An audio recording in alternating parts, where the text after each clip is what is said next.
మన ప్రభు అయిన యేసుక్రీస్తు పరిశుద్ధ నామములో ఈ వాక్యం వింటున్న ప్రతి వారికి ది ఫాదర్స్ ఫెలోషిప్ తరపున నా హృదయపూర్వకమైనటువంటి వందనాలు. కీర్తనల గ్రంథం 145వ కీర్తన 19వ చరణం. తన యందు భయభక్తులు గల వారి కోరిక ఆయన నెరవేర్చును, వారి మొర్ర ఆలకించి వారిని రక్షించును. చదివిన వాక్య భాగంలో నిన్నటి దినాన తన యందు భయభక్తులు గల వారి కోరికను ఆయన ఖచ్చితంగా నెరవేరుస్తాడు.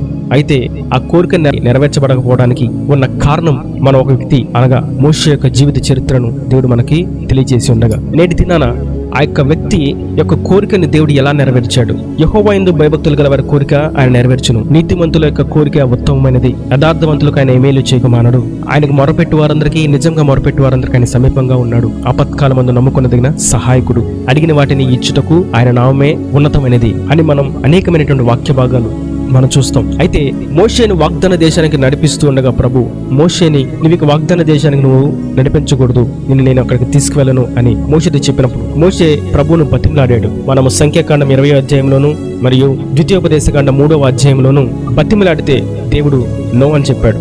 ఇక నీ కోరిక నెరవేర్చబడదు మోషే అని చెప్పి పిస్గా అనేటువంటి కొండ మీద మోషే యొక్క జీవితాన్ని అక్కడతో ప్రభు ముగించినట్లుగా మనం చూస్తాం ద్వితీయోపదేశకాండంలోనే. అయితే నీతిమంతుల యొక్క కోరిక, యెహోవా యందు భయభక్తులు గల వారి యొక్క కోరికను ఆయన ఖచ్చితంగా నెరవేరుస్తాడు అన్నదానికి మరి ఆ యొక్క వాగ్దానం, ఆ యొక్క మాట గొప్ప ప్రవక్త అయినటువంటి మోషే జీవితంలో నెరవేర్చబడలేదే? అలా అయితే వాక్యం తప్ప? అలా అయితే ధర్మశాస్త్రం తప్పును బోధిస్తుందా? అలా అయితే వాక్యంలో సత్యం లేదా? తప్పు, అట్లనరాదు. మత్తయి సువార్త 17వ అధ్యాయం 1వ వచనం నుండి మనం చూసినట్లయితే, 6 దినములైన తర్వాత యేసు పేతురును, యాకోబును, అతని సహోదరుడైన యోహానును వెంటబెట్టుకొని ఎత్తైన ఒక కొండ మీదకి ఏకాంతంగా పోయి వారి ఎదుట రూపాంతరము పొందెను. ఆయన ముఖము సూర్యుని వలె ప్రకాశించెను, ఆయన వస్త్రమును వెలుగు వలె తెల్లని వాయును. ఇదిగో మోషేయు ఏలియాయు వారికి కనబడి ఆయనతో మాట్లాడుచుండిరి. అప్పుడు పేతురు, ప్రభువా, మనం ఇక్కడ ఉండట మంచిది. చదివిన వాక్య భాగంలో ప్రభు అయిన యేసుక్రీస్తు ఈ భూమి మీద సశరీరుడిగా సంచరిస్తున్నప్పుడు ఆయన ఒక కొండ మీదకు వెళ్లి రూపాంతరము చెందాడు. పేతురుని, యోహాను, యాకోబును తీసుకొని, ముగ్గురిని తీసుకొని కొండ మీదకు వెళ్లి రూపాంతరం చెందాడు. ఇంతకీ ఈ కొండ ఎక్కడుంది అనంటే యెరూషలేములో ఉంది. ఈ యెరూషలేము ఎక్కడుంది అంటే పాలు తేళ్లు ప్రవహించు దేశమైనటువంటి కనానులో. ఇప్పుడు ఈ కనానులో ఈ యెరూషలేములో ఉన్నటువంటి కొండ మీదకి ఎవరు వచ్చారు అంటే ప్రభువును కలవడానికి మోషేయు ఏలియాయు వచ్చారు. ఒకానొక సమయంలో కొన్ని వందల సంవత్సరాల క్రితం మోషేతో ప్రభు అన్నారు, నువ్వు వాగ్దాన దేశంలోకి అడుగు పెట్టకూడదు, పెట్టలేవు, నువ్వు పెట్టవు, నేను నిన్ను తీసుకువెళ్ళను అని చెప్పిన ప్రభువు.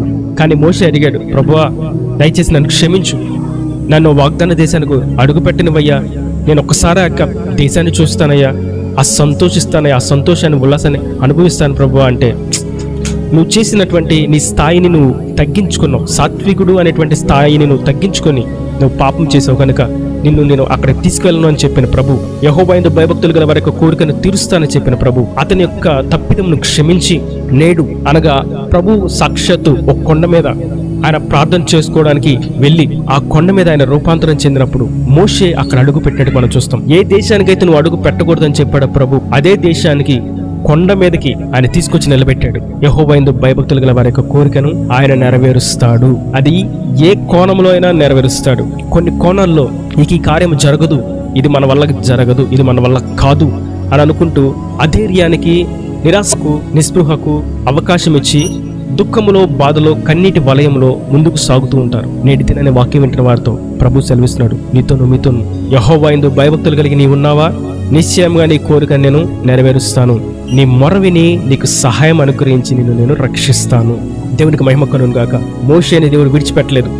సంవత్సరములయ్యింది, కానీ మోషే యొక్క కోరికను దేవుడు నెరవేర్చాడు. శరీరరీతిగాను ఆయన నెరవేర్చాడు, ఆత్మీయంగాను పరలోకానికి చేర్చుకున్నాడు. ఆయన ప్రణాళికలో ఇంకనూ ముందుకు మోషేని తీసుకువెళ్ళాడు. రాబో సమయంలో, రాబో ఉగ్రత దినాల్లో కూడా మోషేని దేవుడు వాడుకుంటున్నట్లుగా కొన్ని ప్రవచనాలు మనం చూడగలుగుతాం. అయితే నేటి దినాన్ని మనం గుర్తించాల్సింది, ఆయన ఎందుకు భయభక్తులు కలిగి మనం నిలిచి ఉన్నామా?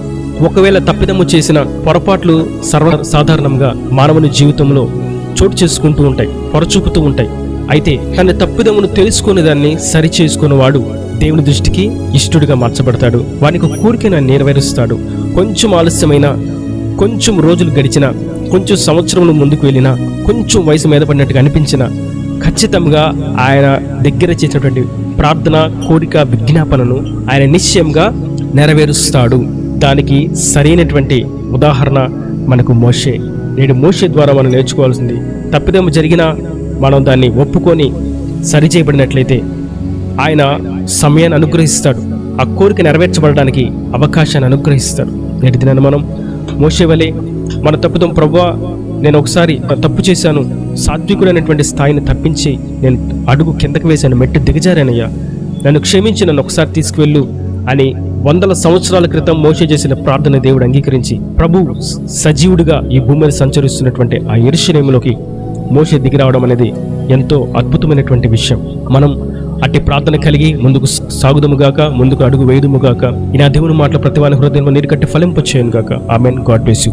తలల వంచి కళ్ళు మూసినట్టయితే మీ కొరకు చిన్న ప్రార్థన. ప్రేమ స్వరూపి కరుణ కటాక్షం తండ్రి నా ప్రభువా, వారికి నీ కృపలో భద్రపరిచారు, మోషేని మా ఎదుట పెట్టారు. యెహోవా యందు భయభక్తులు గల వారి యొక్క కోరికను నిశ్చయంగా నెరవేరుస్తానని చెప్పి నీవు సంవత్సరాల క్రిందట చేసినటువంటి ప్రార్థనకు జవాబు మీరు వందల సంవత్సరాల తర్వాత మీరు నెరవేర్చి నీ యందు భయభక్తులు గల వారి యొక్క కోరిక నెరవేరుస్తావు అనేటువంటి వాక్యం చాలా స్పష్టమైనదని, సూటి అయినదని, సత్యమైనదని నీవు తెలియజేసినందుకు నీకు స్తోత్రం. ఎదురాడు వారికి దీనిలో తప్పు ఉందని చూపించే వారికి ఇందులో ఏ తప్పు లేదని మీరు రుజువుపరుస్తున్నట్లుగా ఈరోజు మీరు వాక్యం మాట్లాడినందుకు నీకు స్తోత్రం తండ్రి. నీ మాటలో అవును ఆమెనని అయ్యున్నాయి ప్రభువా. నీ వాగ్దానం, నీ యొక్క ధర్మశాస్త్రం అంతా నెరవేర్చేంత వరకు, నీ మాటలన్నీ నెరవేర్చేంత వరకు దానిలో ఒక పొల్లైనను సున్నాయనను తప్పిపోదని చెప్పిన నీవు నిశ్చయముగా మోషే జీవితంలో మీరు చేసిన కార్యాన్ని బట్టి నీకు వందనాలు, స్తోత్రాలు. ఈ వాక్యం ప్రతి ఒక్క బిడ్డ జీవితంలో కూడా వారి కోరికను తీర్చండి, వారికి సహాయం అనుగ్రహించండి, వారిని రక్షించండి, హృదయ వాంఛను తీర్చండి, నెమ్మదిని దయచేసి వారిని సజీవ సాక్షులుగా నిలబెట్టి ప్రతి అవసరం అక్కరిని మహిమను తీర్చి రాకడ రాజ్యములకు చేర్చుకోమని నీకే మహిమ గంత ప్రభావాలు ఆరోపిస్తూ యేసు పరిశుద్ధనామమున ప్రార్థించి వేడుకొని పొందుకున్న నామ తండ్రి. ఆమేన్. ఆమేన్.